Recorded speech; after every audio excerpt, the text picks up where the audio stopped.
আমাদের মনিটরিং করছি, কারণ বাজার, কাপ্তান বাজার, টাউন হলে আমরা গিয়েছিলাম। ওইসব থেকে মনিটরিং করার পরে আমরা প্রথম থেকে হচ্ছে মাছ মুরগির এইসব বাজারে গেলাম। মাছ মুরগির বাজারে গিয়ে দেন আমরা পেঁয়াজ, আদা, রসুন এইসব বাজারে গিয়ে আমরা অনেক দামের হচ্ছে আমরা ভেজাল পেয়েছি দামে, এক এক জায়গায় পাইকারি দামে, খুচরা দামে অনেক হচ্ছে দামে তুলতে হচ্ছে।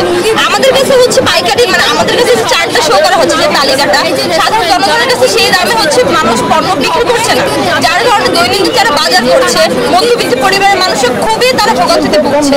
এবং দৈনন্দিন আমার মা হচ্ছে বাজার করে আসে প্রতিদিন, আম্মু হচ্ছে আপনার প্রতিদিন প্রচুর মানে ন্যায্য দামের জিনিস পাচ্ছেন না।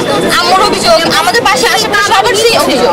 আম্মু জানে যে আমি যাচ্ছি, আম্মু বলতেছে যে তোমরা যাও, তোমরা কাজ করো, সচেতন বাড়ো। আমরা আজকে আসলাম, আমরা দেখলাম মুরগির দাম অনেক বেড়ে গেছে।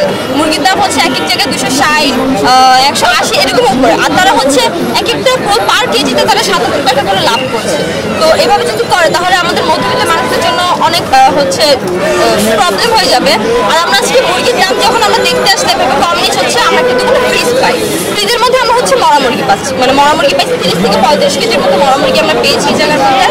এটা হচ্ছে তারা বলে বিভিন্ন রেস্টুরেন্টে তারা সাপ্লাই করছে, কিন্তু এরকম কিছুই না। আমরা যখন যুক্তিযুক্ত প্রমাণ ছিলাম, তাদের কাছে কোনো প্রমাণ ছিল না, তাদের কাছে কোনো প্রমাণ ছিল না যে কোথায় সাপ্লাই করে কি। রেস্টুরেন্টওয়ালা জানে তারা হচ্ছে ভালো মুরগি, ফ্রেশ মুরগি সাপ্লাই করে, কিন্তু তারা হচ্ছে মরা মুরগি সাপ্লাই করে, যার কারণে হচ্ছে অনেক মানুষ অসুস্থ হইতেছে, দাম বাড়ায় দিতেছে তারা। আমরা দেখলাম, আমরা হচ্ছে যার কারণে এই দোকানটার মধ্যে 85,000 টাকা জরিমানা করা হয়েছে ভুক্ত থেকে করা হয়েছে। আর হচ্ছে পরবর্তী নির্দেশনা না দেওয়া পর্যন্ত এই দোকানটা অফ রাখার জন্য বলা হয়েছে।